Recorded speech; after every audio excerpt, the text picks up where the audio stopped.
عبداللہ کا رشتہ طے کیسے ہو؟ توجہ کرنا دھیان سے، ہر رشتہ بیٹے کا بیٹی کے گھر جاتا ہے، لڑکے والے رشتہ لے کے کہاں جاتے ہیں؟ بولے کہاں جاتے ہیں؟ لڑکی کے گھر۔ ابھی بھی یہی دستور ہے، پہلے آپ کے یہاں کیا راجستھان میں مجھے نہیں پتا، ہمارے یہاں بھی یہی ہے، ہاں کیا کہ لڑکے والے پہلے کہل پہل کرتے بات لے جاتے ہیں لڑکی کے گھر، لیکن یہ نور نبوت کی برکت ہے۔ حضرت عبداللہ کا رشتہ حضرت آمنہ کے یہاں نہیں گیا، بلکہ آمنہ سرکار کے گھر سے رشتہ میرے نبی کے ابا جان سرکار عبداللہ کے گھر آیا۔ اس کی وجہ کیا بنی تھوڑی ذرا سن لیں۔ اللہ اکبر، توجہ میرے خواجہ کی، کاش کہ نظر کرم ہو جائے۔ ان کے نانا کا ذکر ہو رہا ہے، ان کے جد کا ذکر ہو رہا ہے۔ اللہ اکبر، حضرت عبداللہ پر رشتہ آیا کیسے؟ صرف 17 سال کی عمر ہے، ابھی جوانی پر قدم رکھا ہے، زیادہ عمر نہیں تھی، 17 سال کی عمر، بلکہ چہرے پر ابھی داڑھی کے بال نکلے بھی نہیں تھے، جو روحیں پکتے ہیں ابھی وہ پکے بھی نہیں تھے، بالکل آپ کے چہرے پر داڑھی کے بال نہیں آئے تھے۔ 17 سال کی عمر ہی کیا ہوتی ہے۔ اللہ اکبر، تھے بڑے خوبصورت، شکار کا شوق تھا، شکار کا شوق تھا، شکار کے لیے جنگل گئے، اور اتفاق سے جناب وہب جو حضرت سیدہ آمنہ کے ابا جان ہے وہ بھی شکار کے لیے جنگل گئے۔ یہودیوں نے آسمانی کتابوں میں یہ پڑھ لیا تھا کہ نبی کیسے ہوں گے، آخری نبی، ان کا حلیہ کیا ہوگا، ان کے ابا کا حلیہ کیا ہوگا، ان کے دادا کا حلیہ کیا ہوگا۔ تو انہوں نے اپنی کتابوں میں، یہودیوں نے پڑھ کر یہ معلوم کر لیا تھا کہ یہ جو ستارے اب طلوع ہو رہے ہیں یہ آخری نبی کے ولادت کے آثار بتا رہے ہیں کہ آخری نبی دنیا میں آنے والے ہیں۔ آپ مجھے بتائیں، لوگ کہتے ہیں میلاد سے کیا ہوتا ہے؟ میں نے کہا ہر ستارہ ہر وقت تو طلوع نہیں ہوتا، قدرت نے بھی بعض ستاروں کو ڈیوٹی لگا رکھی ہے کہ ہر وقت نہیں چمکنا، جب محبوب آئے تبھی چمکنا۔ ہر ستارہ ہر وقت نہیں چمکتا، جب محبوب آتے تب بعض ستارے چمکتے ہیں۔ اللہ اکبر، حیرت ہے، یہودیوں کو پتا ہے، یہودیوں کو پتا ہے کہ وہ بعض ستارے جو توریت، انجیل اور آسمانی کتب میں بیان کی آخری نبی کے آنے پہ چمکیں گے، تو وہ اب چمکنے لگے ہیں۔ اس کا مطلب ان کے ابا پیدا ہو چکے ہیں۔ ابا کی نشانی یہ ہے، ساری نشانی آسمانی کتابوں میں تھی، آسمانی کتابوں میں نشانی دیکھ کر وہ لوگ مکہ آئے، مکے میں چھپے تھے کہ نبی کے ابا کو قتل کر دو۔ جب نبی کے ابا ہی قتل ہو جائیں گے تو نبی اماں کے شکم میں کیسے آئیں گے؟ اماں کے شکم میں نہیں آئیں گے تو دنیا میں کیسے آئیں گے؟ تو پھر کیا ہوگا؟ ہم یہودیوں کی دادا گیری بھی چلتی رہے گی اور بابا گیری بھی چلتی رہے گی۔ اللہ اکبر، کرنا کیا تھا؟ نبی کے ابا کو مار ڈالو، نہ ابا رہیں گے نہ شہزادے دنیا میں تشریف لائیں گے۔ اپنے ذوق کے مطابق ایک جملہ کہوں، اگر سمجھ سکتے ہو تو سمجھ لو، محسوس کر سکتے ہو تو محسوس کر لو۔ ان یہودی ملوں نے مل کر مشورہ کیا تھا میلاد نہیں ہونے دیں گے۔ پلان کیا تھا؟ میلاد نہیں ہونے دیں گے۔ میں کسی کو کچھ نہیں کہتا، لیکن اجمیر شریف میں بیٹھ کے یہ ضرور کہوں گا، یہ فکر کس کی ہے؟ میلاد نہیں ہونے دیں گے۔ یہ فکر کس کی ہے؟ میلاد نہیں ہونے دیں گے۔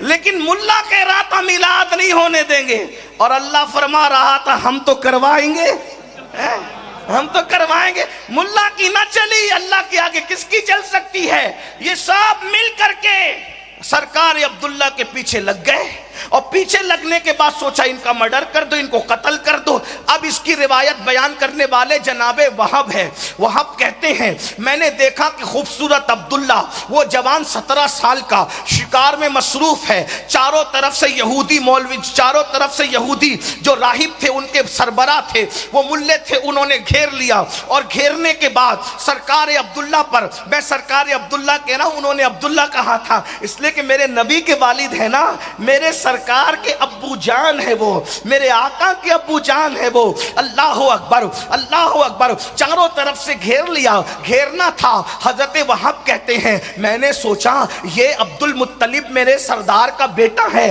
ہو سکتا ہے اسے یہ قتل قتل کر دیں تو لوگ مجھ سے کہیں گے وہاب تم اتنے بزدل تھے کہ تمہارے سامنے سردار مکہ متولی کعبہ عبد المطلب کا شہزادہ قتل ہو رہا تھا، تم نے بچایا نہیں، یہ تم نے کون سی جو ہے وہ جرأت دکھائی؟ اللہ اکبر۔ تو حضرت وہاب کہتے ہیں میں نے عبداللہ کو بچانے کے لیے جیسے ہی اپنی سواری کو دوڑانا چاہا تو ایسا لگا میری سواری کے قدم کسی نے پکڑ لیے، میری سواری نے کام نہیں کیا۔ ایسے ہی میں نے سوچا ہاتھ سے میں اٹھاؤں تیر اور تیر اٹھا کر کے ان پر چلاؤں، ان یہودیوں پر۔ جیسے تیر چلانے کے لیے ہاتھ کا استعمال کرنا چاہا، میرے ہاتھ بے قابو ہو گئے، ہاتھ بھی کام نہیں کر رہے، سواری کے قدم زمین نے پکڑ لیے، ہاتھ کام نہیں کر رہے۔ سوچا چلا کر کہوں عبداللہ ہوشیار، تمہارے اوپر حملہ ہونے والا ہے۔ چلانا چاہتا ہوں تو آواز بھی نہیں نکلتی، گویا کہ قدرت کا فیصلہ ہے، وہاب تم مدد نہیں کر سکتے، تماشا دیکھو ہو کیا رہا ہے۔ حضرت وہاب کہتے ہیں اب میں بالکل جامد و ساکت یعنی خاموش اور مجبور ہو کر دیکھنے لگا ہوتا کیا ہے۔ ایسے میں نے دیکھا زمین سے شیر نکلے یا آسمان سے ٹپکے اور ان سب کو چیر پھاڑ کر کے رکھ دیا، وہ سارے یہودیوں کو چیر پھاڑ کر کے رکھ دیا۔ اور اس کے بعد کہتے ہیں وہاب میں نے یہ منظر دیکھا، وہ خونخوار خطرناک شیر یہودیوں کو تو چیر پھاڑ گئے لیکن عبداللہ کو انہوں نے کچھ نہیں کیا۔ اس دن سے میرے دل میں عبداللہ کے لیے عزت پیدا ہو گئی کہ آخر یہ بچہ ہے کیسا، یہ جوان ہے کیسا۔ میں گیا اور سیدھا عبد المطلب سے ملا، میں نے کہا بھائی عبد المطلب عبداللہ کی شادی کیوں نہیں کرتے؟ تو عبد المطلب نے کہا شادی کرنا ہے دیکھ رہے لیکن کوئی رشتہ تو ویسا ملے۔ تو حضرت وہاب کہتے ہیں کہیں اور کیوں دیکھتے ہو، میرے گھر میں میری بیٹی ہے نا جس کا نام آمنہ ہے، اس ماحول میں نبی کی امی جان کو طیبہ اور طاہرہ کہا جاتا تھا صرف 15 سال کی عمر میں۔ توجہ فرمائے، آمنہ امن والی، جب اتنے دہشت گرد تھے لوگ کہ اپنے بچوں کو اپنے ہاتھ سے دفن کرتے تھے زندہ، اس دور میں میرے نبی کی امی جان کا نام آمنہ تھا، امن والی۔ اللہ اکبر، امن والے رسول کی امی کو امن والی بنا کر کے بھیجا گیا۔ تو حضرت وہاب نے کہا میری بیٹی ہے نا، اور ان کی طہارت، ان کی عصمت، ان کی پاکیزگی مکے میں مشہور تھی۔ جیسے ہی یہ بات کہی گئی حضرت عبد المطلب نے اس کو جو ہے وہ فائنل کیا، اور اس کے بعد مینا کے اندر سرکار عبداللہ اور سیدہ آمنہ کا نکاح ہوا۔ آپ نے بہتوں کے نکاح سنے ہوں گے، نبی کے ابا جان کا نکاح بھی سنے۔ مینا کی وادی کے اندر جمرات کے قریب حضرت عبداللہ اور آمنہ کا نکاح ہوا۔ وہ دن جمعرات کا دن تھا، رجب المرجب کا مہینہ بتایا جاتا ہے، دن جمعرات کا بتایا جاتا ہے، اور پہلی ملاقات رسول اللہ کے والد کی، رسول اللہ کی والدہ سے جو پہلی ملاقات ہوئی وہ شب جمعہ میں ہوئی۔ اللہ کی شان، وہ نور جو حضرت آدم کی پیشانی سے منتقل ہوتے ہوتے ہوتے ہوتے حضرت عبداللہ کی پیشانی میں آیا تھا۔ جب حضرت آمنہ سے حضرت عبداللہ کی پہلی ملاقات ہوئی، پہلی ہی رات میں نور محمدی منتقل ہو کر حضرت سیدنا عبداللہ کی پیشانی سے حضرت آمنہ کے شکم میں داخل ہو گیا۔ جس دن یہ نور منتقل ہوا، جس شب، وہ جمعہ کی شب تھی۔ اسی لیے سیدنا امام احمد ابن حنبل نے لکھا، سرکار غوث العظم دستگیر نے لکھا، شیخ عبدالحق محدث دہلوی نے لکھا، شاہ ولی اللہ نے لکھا، اس طرح کے اور محدثین نے لکھا کہ شب جمعہ اس اعتبار سے شب قدر سے افضل ہے کیونکہ اس دن نور محمدی سرکار عبداللہ کی پیشانی سے نکل کر سیدہ آمنہ کے شکم میں داخل ہو گیا۔ اللہ اکبر۔ اور میرے امام اہل سنت نے اس سے مزید پردہ ہٹاتے ہوئے فرمایا، کہا شب جمعہ شب قدر سے افضل کیوں ہے؟ اس لیے کہ نور محمدی حضرت آمنہ کے شکم میں آیا۔ جو نعمت شب جمعہ میں نصیب ہوئی، اب قیامت تک وہ نعمت کہاں نصیب ہو سکتی ہے؟ شب قدر میں جبریل آتے ہیں، شب جمعہ میں جان جبریل شکم آمنہ میں تشریف لاتے ہیں۔ توجہ فرمائے، اللہ اکبر۔ اندازہ فرمائے میرے آقا صلی اللہ علیہ وآلہ وسلم کے دیوانوں، اب حضور کی میلاد سنتے جائیں۔ میلاد میلاد میلاد کیا کہا نا، سب کی میلاد بیان۔ ایسی ماں لاؤ نا، ایسا بابا لاؤ نا، اور ولادت کے وقت بھی ایسا لاؤ شہزادہ لاؤ نا۔ کیا حضرت آمنہ فرماتی ہیں میرے شکم کے اندر جب وہ نور آیا تو مجھے پتا بھی نہیں چلا کہ میں ماں بننے والی ہوں۔ فرماتی ہیں عورتیں حیا کے پردے میں بہت تقدس کے ساتھ سننا بڑی عبادت ہے، سماعتوں کو باوضو کرو۔ مائیں بہنوں سے معذرت چاہتے ہوئے جتنا میں احتیاط کے ساتھ حیا کے پردے میں بول سکتا ہوں بولوں گا۔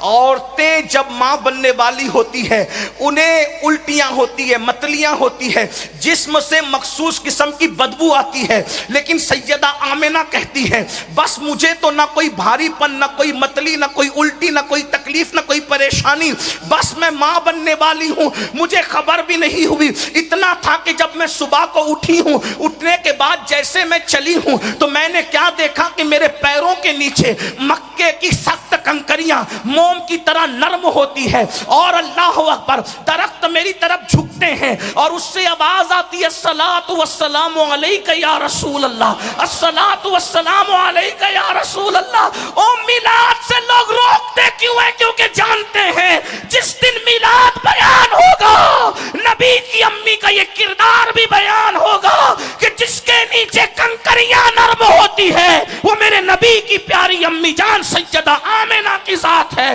کنکریاں پیر کے نیچے نرم ہوتی ہے، بکریاں پیچھے پیچھے چلتی ہے، درخت میری طرف جھکتے ہیں، آواز آتی ہے الصلاۃ والسلام علیک یا رسول اللہ۔ فرماتی ہیں میں پریشان ہو گئی، ستارے شام کو میری طرف جھکنے لگے، مجھے لگا مجھ پر کسی نے جادو تو نہیں کیا، مجھ پر کسی نے سحر تو نہیں کیا۔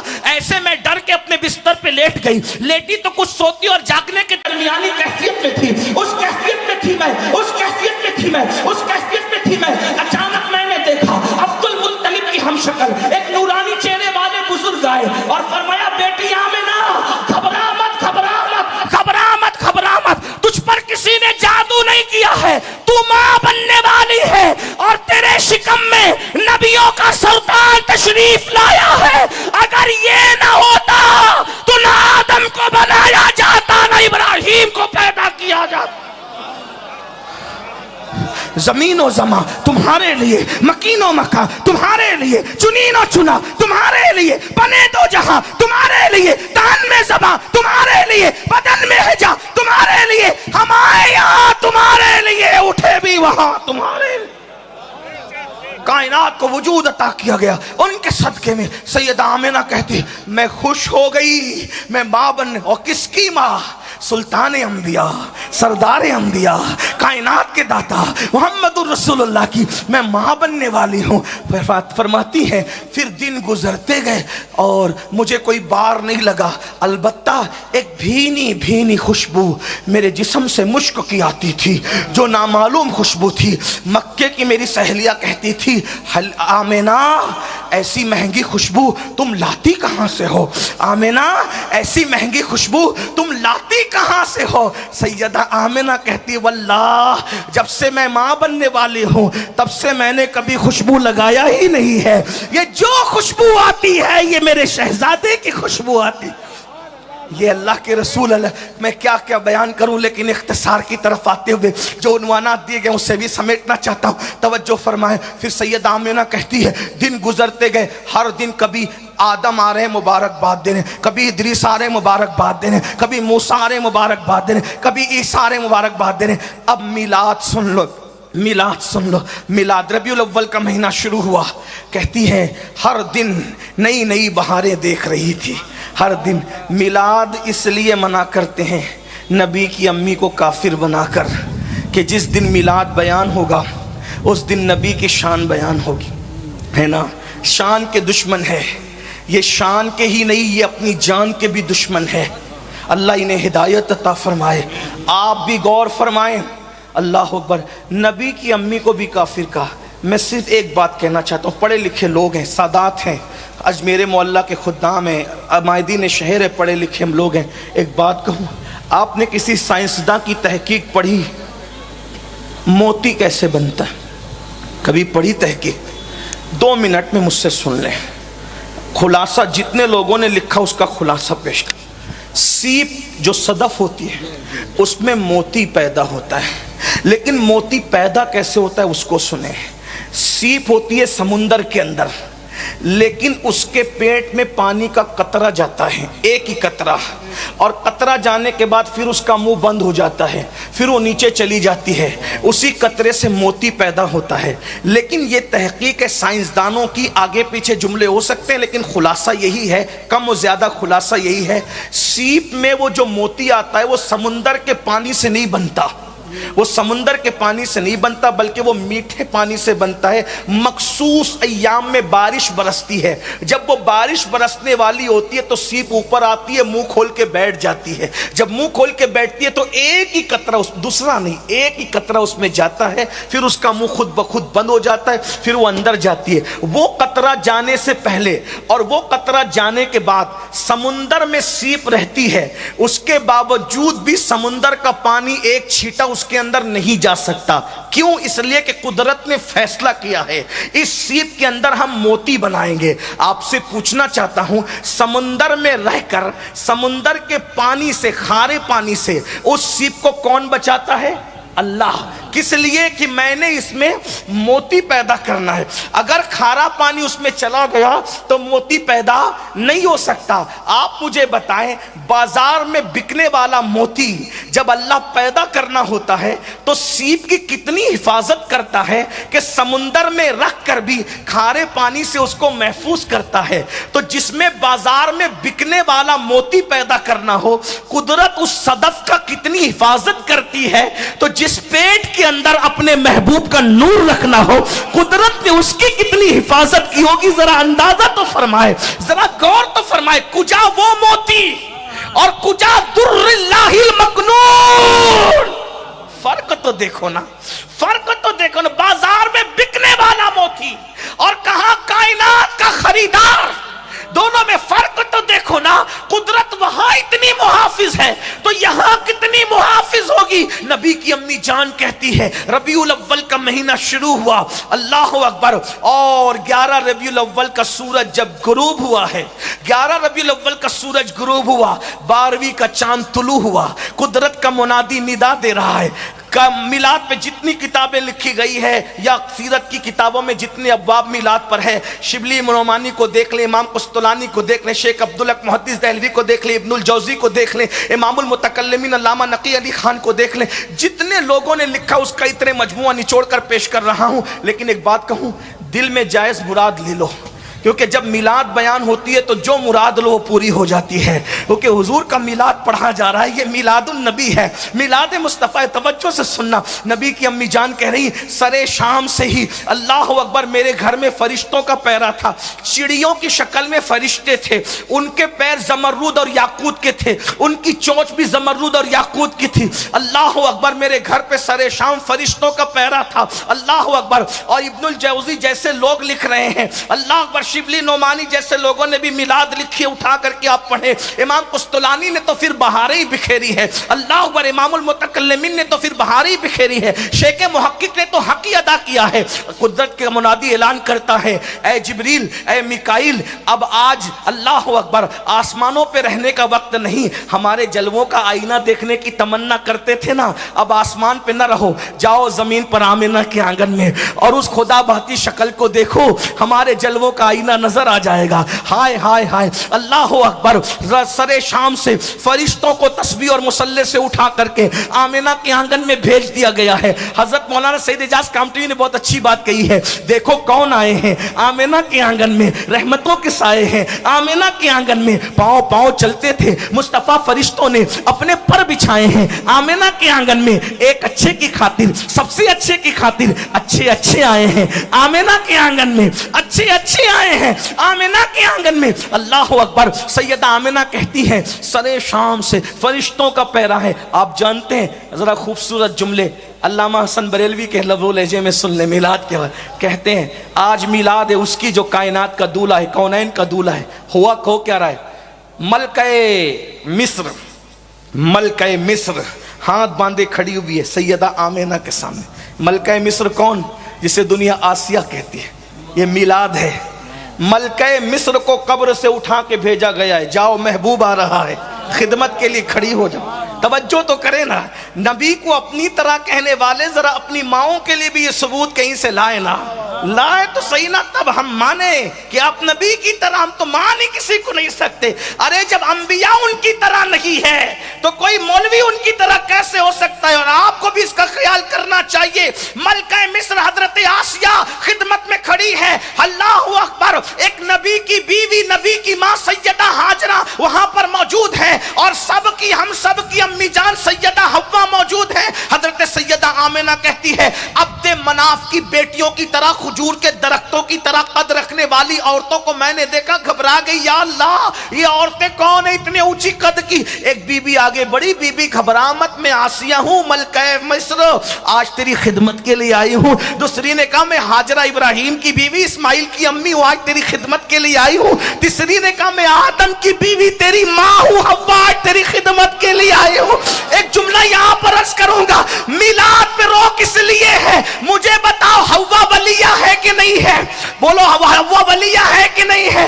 آسیہ ولیہ ہے کہ نہیں ہے؟ مریم ولیہ ہے کہ نہیں ہے؟ ہاجرہ ولیہ ہے کہ نہیں ہے؟ مریم بھی قبر میں, آسیہ بھی قبر میں, حوا بھی قبر میں, ہاجرہ بھی قبر میں. بولو نبی کی امی کہہ رہی ہے چاروں میرے سامنے خدمت کے لیے کھڑی تھی یا مدد کے لیے کھڑی تھی. نبی کی امی بتا رہی ہے کہ ولیہ قبر میں رہتی ہے, لیکن اللہ اگر چاہے تو حضور کی میلاد کے موقع پر نبی کی مدد کے لیے بھیج سکتا ہے. حوا آئی جدہ سے, آسیہ آئی مصر سے, مریم آئی شام سے, اللہ اکبر, ہاجرہ آئی شام سے یا مکہ المکرمہ میں ایک روایت, لیکن آئی تو قبر سے نا. نبی کی امی کہہ رہی ہے چاروں مدد کے لیے کھڑی تھی, تو نبی کی امی نے عقیدہ بتا دیا کہ ولی قبر سے اللہ کی اجازت سے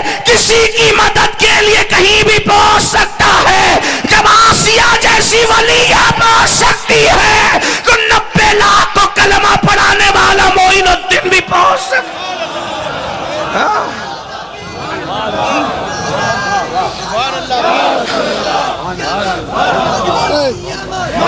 لیکن ایک خوبصورت بات کہوں, برا مت ماننا, میں کسی کو کرٹیسائز نہیں کر رہا ہوں, یہ نصیب کی بات ہے. کسی کا عقیدہ ملا کی طرح ہے, کسی کا عقیدہ نبی کی امی کی طرح ہے.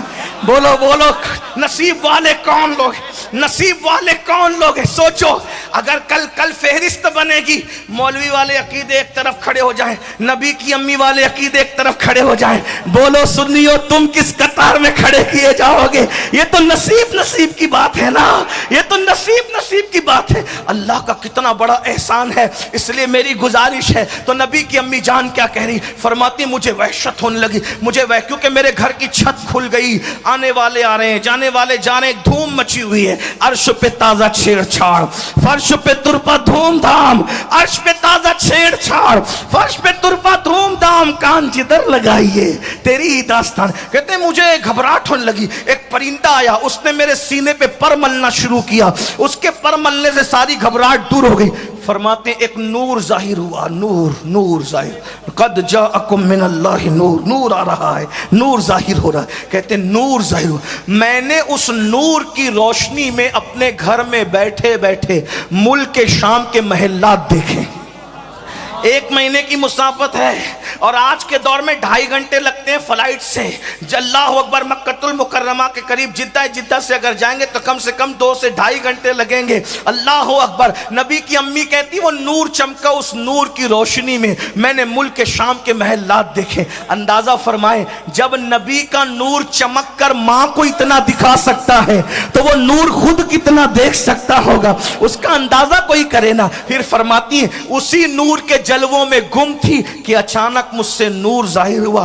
جب میری نظر پڑی تو میں نے دیکھا, ولادت ہوئی حضور کی, الصلاۃ والسلام علیک یا رسول اللہ, الصلاۃ والسلام علیک یا حبیب اللہ, الصلاۃ والسلام علیک یا نبی اللہ, الصلاۃ والسلام علیک یا رحمت للعالمین, الصلاۃ والسلام علیک یا در اللہ المکنون, الصلاۃ والسلام علیک یا سر اللہ المخزون, الصلاۃ والسلام علیک یا عالم ما کان وما یکون, مرحبا یا مصطفیٰ, مرحبا یا مصطفیٰ, مرحبا یا مصطفیٰ. حضور کی آمد ہوئی, رسول کی امی جان کہتی میری نظر پڑی تو میں نے دیکھا کوئی گندگی نہیں تھی, کوئی پلیدی نہیں تھی، کوئی نجاست نہیں تھی، کوئی نال وال کچھ نہیں تھا جو بچوں میں ہوتا ہے، کچھ نہیں کچھ نہیں کچھ نہیں کچھ نہیں۔ فرماتی میں نے دیکھا دونوں گھٹنے زمین پہ ٹیکے ہیں، آسمان کی طرف سر اٹھایا ہے، ایک ہاتھ یوں رکھا ہے، ایک ہاتھ یوں اٹھا کر خدا کی کبریائی بیان کر رہے ہیں، اور اس کے ٹھیک بعد سر کو زمین پہ رکھ کے کہا رب حبلی امتی، رب حبلی امتی، رب حبلی امتی، رب حبلی امتی۔ اللہ میری امت کو بخش دے، میری امت کو بخش دے، میری امت کو بخش دے۔ آگے بڑھنے سے پہلے ایک بات کیا فرمایا؟ پیدا ہوتے ہوئے اللہ کی کبریائی بیان، اور کسے یاد کیا؟ ہمیں، گناہگارم وہ لیکن خوش نصیبم، گنہگار ہوں لیکن خوش نصیب ہوں کیونکہ ان کا امتی ہوں۔ توجہ کرنا، کیا فرمایا؟ میری امت کو پیدا ہوتے ہوئے کچھ یاد نہیں کیا۔ کس کو یاد کیا؟ امت کو۔ ایک جملہ کہوں میلاد منانے والوں، آگے بڑھنے سے پہلے حضور تو پیدا ہوتے ہی امت کو یاد کریں، کیا امت بھی رسول کو یاد کرتی؟ ظالموں محبوب کا حق تھا یہی، عشق کے بدلے عداوت کیجیے۔ حضور کے احترام اور تعظیم کی بات کرنے والوں، میں آپ سے مخاطب ہو کے پوچھتا ہوں، حضور نے امت کو یاد رکھا، کتنا یاد رکھا؟ پیدا ہوئے تو ہمارے ذکر کیا، پوری زندگی ہمیں یاد کیا، پہاڑوں میں تو ہم یاد، غاروں میں تو ہم یاد، نمازوں میں بھی ہم یاد، مسجدوں میں ہم یاد، جنگ کے میدانوں میں ہم یاد، حتیٰ کہ خدا کو دیکھنے گئے، خدا کو دیکھنے گئے ہم یاد۔ توجہ کریں،